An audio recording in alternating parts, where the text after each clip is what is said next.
the Healing and Peace podcast. I am your host, Shanice Jackson, and I have a guest with me today. Happy Thursday. My guests are coming on Thursday, so I'm super excited to have my first guest. So you want to introduce yourself? Hi, my name is Tiffany Nash. I'm the owner of 831 Beauty. I've been knowing Shanice a few years, I believe. Yes. I actually just ran over a memory from that other The Women Empowerment Brunch that you had. Yes, Yes, I remember that. But yeah, again, Tiffany Nash. I'm the owner of 831 Beauty. I'm a cosmetics brand. I used to sell cosmetics, but through a lot of research and my own personal health issues, I'm moving to a more natural cosmetic brand. So I'm in the midst of changing that and selling off the other things. Well, you know I love your lipstick, so. Thank you. I got lips and I got some. I met Tiffany, I think it was the Street Chronicles tour. Right, the Nash. Yes, and were you a vendor there? You wasn't a vendor No, there? actually, because one of my other things that I love are children. Mhm. So that's one of my purposes that I'm trying to get to is children. I brought the teen girls. Okay, you did. On the bus. Okay, I remember that. I just remember seeing her face, but also Tiffany, like she said, she was a vendor at my empowerment brunch. I think that was 2019, I want to say. So yes, but I've been still keeping in contact with her. Tiffany helped me through a rough spot, y'all. About 8 months ago, I was going through a rough spot, but the topic today is overcoming the old obstacles, part 2. I did part 1 with my mom and it was amazing. So we're gonna do part 2 with Tiffany because, like I said, she helped me through some depression. Okay, like when nobody knew and I wasn't telling my mom about nothing, I was texting Tiffany and it was just out of the blue. I don't even think I told you all. I told you some of the details. I think we were both going through something similar at the same time. And that was nothing but the spirit because I was like beating, I'm talking about tearing myself down. Yeah. I was tearing myself down. And you told me to start working out. Yeah. I started walking. I'm talking about I was walking 4 miles. I ain't ran and walked since track in high school. So yeah, it definitely helps. It takes your mind off of what you're going through, even though it's for the moment, but it still takes your mind off of it. It helps you think better. It keeps you busy, I will say that. Yeah. Because sitting in the house don't help anyways. No, because that's where all the pain and Yeah. stuff is. Right? And then isolating yourself. Isolation. Yeah. So the first question is, you already told us about your brand Mm-hmm. and how you are shifting to do something different. And it's crazy that you're shifting to do something different because I'm no longer talking about domestic violence. I've wrapped up, my time is up with that. You know, I feel like me keep telling it over and over again, it's like trauma. It's like me reliving what I done already tried to overcome or still overcoming on a day-to-day basis, you know. I wouldn't say it's a lot of trauma that I have, but some triggers in the previous situation I had triggered me and I was like, all right, I don't talk about this no more, you know. So I feel like I've done my job. God has called me to do what I was supposed to do with domestic violence. So now you got something new to talk about. Yeah. So this is look for real. Because depression, I'm writing a new book. Mm-hmm. It'll be coming out later this year. It's called Depression Was My Best Friend. Oh wow. So yeah, I'm super excited about that. You So give me the chills. That's a yes, cool title. yeah. Depression was my best friend because it was. Depression been my best friend since I was like in 4th grade. So. Yeah, and you know we go back and forth so much and don't realize that it's depression. And we don't really have back then we didn't have a name for it. When I was in 4th grade, I was just thought I was crazy. Mm-hmm. And you know, I done tried to commit suicide in 4th grade, overdosing myself, hanging myself, running away from home. I was a 4th grader doing all that crazy stuff. So yeah, depression has been on my back for a long time. So I feel like the title fit me for where I was, but I'm no longer there anymore because it was my best friend. So girl, I know. Cause it's I have a 4th grader. You really? Yeah, my baby's 4. Really? She's Yeah. 10 years old. In 4th grade, I was going through depression. I tried to hang myself in the bathroom before. Yeah. Okay. Yeah, it's a lot that my mom doesn't know that I battled behind closed doors. I was an angry kid. I was mad at the world. You know, I wouldn't say I grew up in a broken home, but my parents wasn't together and I was just used to seeing mom and dad. So when mom and dad split, that's when I was showing out. you know, to try to get attention, you know. I would say it helped and it didn't help at the same time. I basically hurt myself, like I said. Trying to pop them pills, I think my mom told me I couldn't do one thing, and I popped like 8 pills, Tiffany, at the dining room table. We were living at a house by Seguin, and I think my mama told me I couldn't go to Super Sunday or something like that. Seguin High School. We were living over there in that area. It's like Oak Silo and Sublet over there. It's in Arlington. Oh, okay. But yeah, I remember at the table popping 8 pills, girl. 8. Oh man. Yeah. I think my way of dealing with, I don't know if it was depression or just trying to be seen. My mom was to make good grades and to be this super kid. Yeah.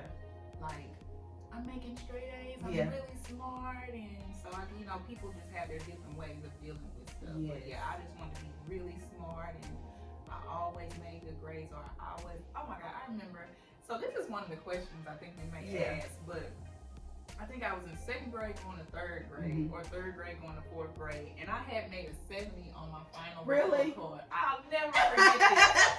I made a 70 on my final grade, and I was like, oh my God, 70s are for dummies.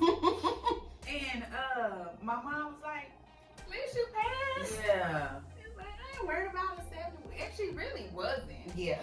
But me, I was like, you know what? I'm just not ready for 3rd grade. Yeah. You was hard on yourself. Hard on myself. That was one of the questions that I asked you. Yeah. Well, Yeah. if you're hard on yourself, why are you hard on yourself? And I feel like I'm the same way too. Same way, yeah. So, but I think but I was an abused child. So I went through a sexual trauma when I was little. Yeah, I was a little girl. 6, 7, 8, something like that. Right. Wow. And so, but when that was happening, I was alone. So I guess being alone made me feel like I need to reach for attention after all of that was over. Yeah. And doing that, I had to try to be seen, but it wasn't, you know, I did it through my work, you know, my schooling, and I wanted to be smart and whatever else. Yeah. So, wow. So, That's deep. Yeah. That's a lot. Girl, at 6 years old, that's a lot. Yeah. That's a lot. It was. Cause I have almost 8-year-olds, so that's a lot. Yeah. And so just imagine my girl. You know, I have 2 girls, so I'm real like overprotective right now. I think Tristan is more overprotective of me than I am of him because of what we went through. Even though I'm overprotective because behind my son, baby. I ain't gonna play no games. I feel like that's just mothers in general. We are nurturers. We like, that's my little mama bear. Yeah, for real. So I gotta protect it because if something happens, God forbid, I can't get another one back. You know what I mean? Right. So yeah. And I think last night I had a little moment because I was just like, oh my God, he's really growing up. Like, and I really got, I'm emotional. I cry about everything. I cry when I'm hungry. I cry when I'm mad.